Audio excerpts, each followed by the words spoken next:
Hi dear student, मैं दीपक कुमार प्रजापति प्रगत coaching classes के यूट्यूब चैनल पर आपका स्वागत करते हैं। डियर स्टूडेंट, यह वीडियो क्लास 11 के लिए जिसमें प्रश्नावली 9 भी हम लोग पढ़े हैं, भाग 10 प्रश्न नंबर 8 पढ़ेंगे। इसके पहले के वीडियो में हम लोगों ने प्रश्न नंबर 7 तक पढ़ा था, 7 ए और बी। आज पढ़ेंगे प्रश्न नंबर 8 का ऑप्शन नंबर ए।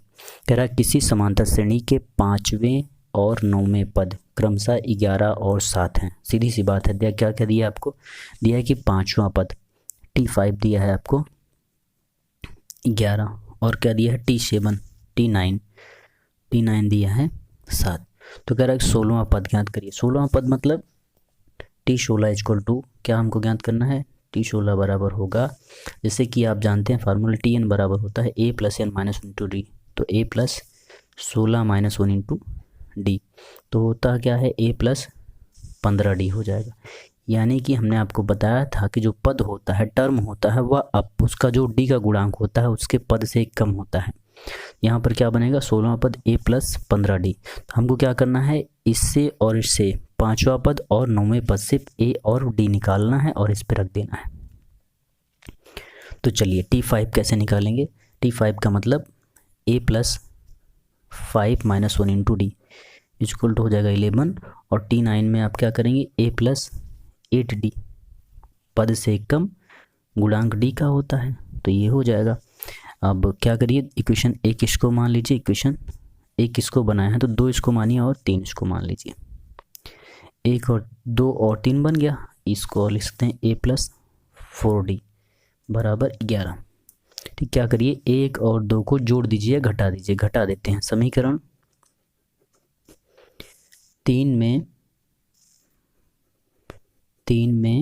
2 को घटाने पर तो घटाएंगे भैया तो क्या मिलेगा, a प्लस 8d बराबर 7 और ये लिखेंगे तो a प्लस 4d बराबर 11।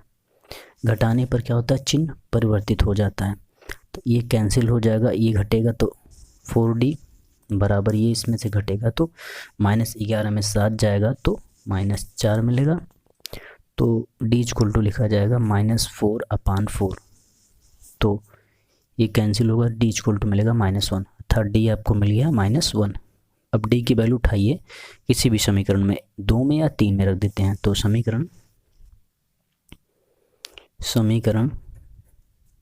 2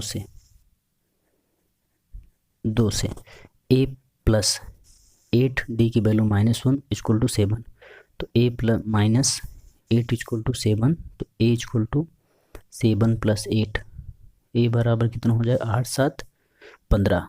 तो a कितना मिल गया आपको, 15। अब a और d का मान उठाइए और यहाँ रख दीजिए तो आपको 16 मिल जाएगा। ये 16वां पद, ये है ना, 16वां पद ज्ञात कीजिए। तो a प्लस 15d, तो वैल्यू रखेंगे, लिखेंगे समीकरण 1 में a तथा d का मान रखने पर वैल्यू पुट करिए।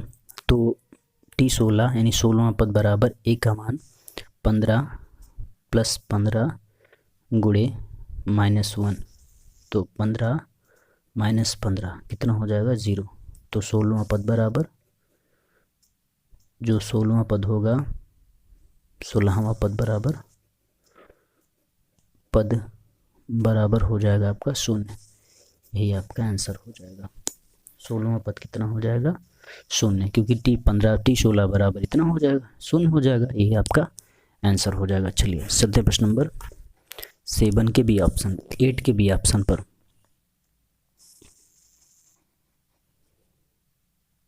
क्वेश्चन नंबर 8 है, 8 बी ऑप्शन है कि 5 पदों की किसी समांतर श्रेणी में अंतिम पद 101 तथा सार्वधातर 2 है, तो पहला पद निकालिए।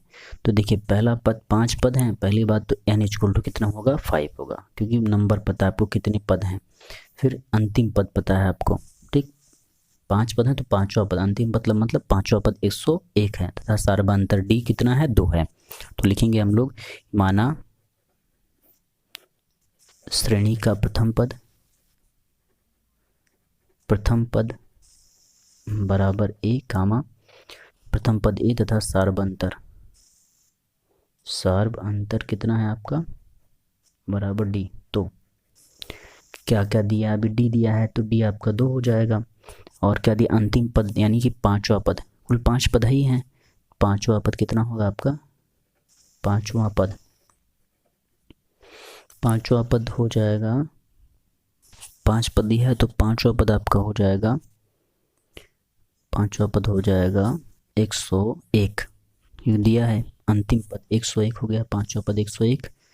और फिर यन आपको दिया है 5, क्योंकि 5 पद हैं, ये दिया है और ये दिया, तीनों चीज़ें हमने जो गिवन वैल्यू है लिख लिया। अब क्या करेंगे, फार्मूला लगाते हैं, कौन सा, यनवा पद का, यानी कि पांचवा पद, पांचवा पद क्या होगा, a plus N minus 1 into D, ये फार्मूला, इस पर वैल्यू पुट करेंगे। a की वैल्यू पता है, नहीं पता है, प्लस यन की वैल्यू है 5 माइनस 1 इंटू डी, डी 2 है। तो अब रख करके सॉल्विंग करेंगे हम लोग, तो हमको मिलेगा, पहली बात तो पांचवा पद 101 बराबर a प्लस 5 माइनस 1 इंटू यानी कि 4 इंटू 2, तो 101 बराबर a प्लस 4 दूना 8, 8 इस तरफ आएगा तो माइनस होगा, ये a इक्वल टू 101 माइनस 8, तो कितना मिलेगा 93, 101 में 8 जाएगा तो 93, आंसर आपका कितना हो गया, प्रथम वैल्यू हो गई इतना। अतः श्रेणी का प्रथम पद 93 होगा। नेक्स्ट प्रॉब्लम 8 का सी, ऑप्शन नंबर 8 सी है आपका, कि किसी समांतर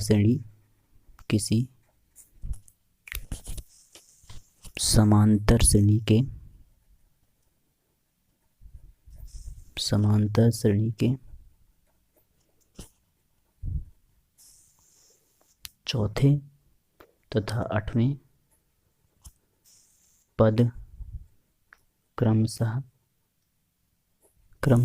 कितना दिया है, 43 और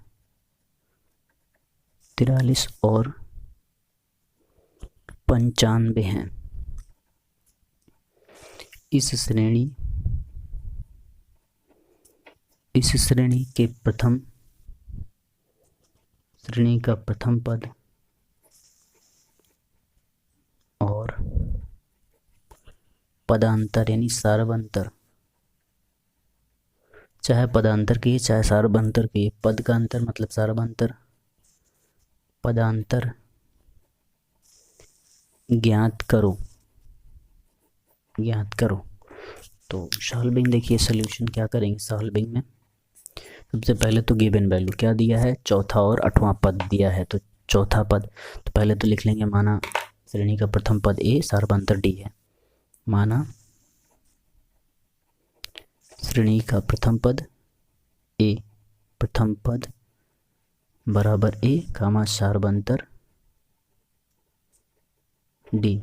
देन आपको जो दिया है चौथा पद तो लिखेंगे T4 कितना दिया है आपको, T4 का मतलब a प्लस 3d, ए है 43 आपका दिया, 43 equal to a plus 3d, equation 1 बना लीजिए।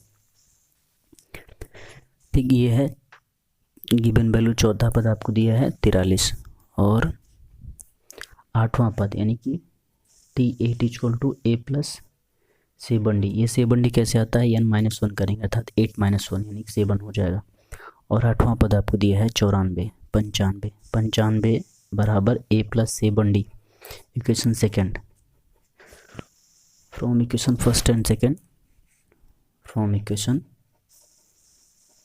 First and second we get, क्या करेंगे घटा दीजिए, जिसमें पहले से दूसरा घटा दीजिए, सेकंड ऋण फर्स्ट से। तो देखिए, तो क्या करेंगे, आप लिखेंगे a प्लस 7d बराबर 95, फिर a प्लस 3d बराबर 43, घटाने पे चिन्ह परिवर्तित, घटाएंगे तो चिन्ह परिवर्तित हो जाएगा। ठीक भैया, तो a से a कैंसिल, 7 से जाएगा तो 4 3 7 होता है, 4 बचेगा, 4d इक्वल टू घटेगा तो 5 में से 3 आएगा 2 और ये जाएगा तो 5। फिर d equal to 52/4।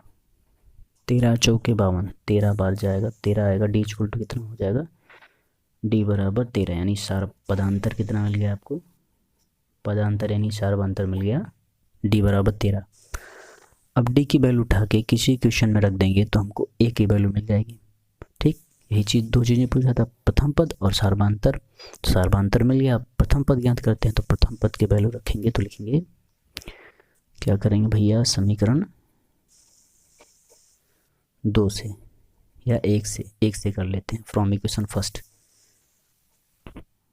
B get 43 equal to a plus 3 into d. 33 39, 43 a plus 39, तो a को 39 लाएंगे, 43 माइनस 39 बराबर a। Then a equal to आपको मिल जाएगा, घटाएंगे वैल्यू तो मिलेगा 4। ठीक, 39 43 में जाएगा 39 तो 4, यानी a आपका मिला। प्रथम पद कितना हो गया, प्रथम पद बराबर 4, ये आपका आंसर। दूसरा तो भैया अतः फाइनली लिख सकते हैं, अतः प्रथम पद बारह a इक्वल टू 4 और सार्वधातर तथा सार्वधातर d बराबर 13 होगा, ये आपका आंसर हो जाएगा। तो आज के वीडियो में हम लोग यहीं पढ़ते हैं, बस 3 प्रॉब्लम। नेक्स्ट वीडियो में इसके आगे पढ़ेंगे। Thank you very much.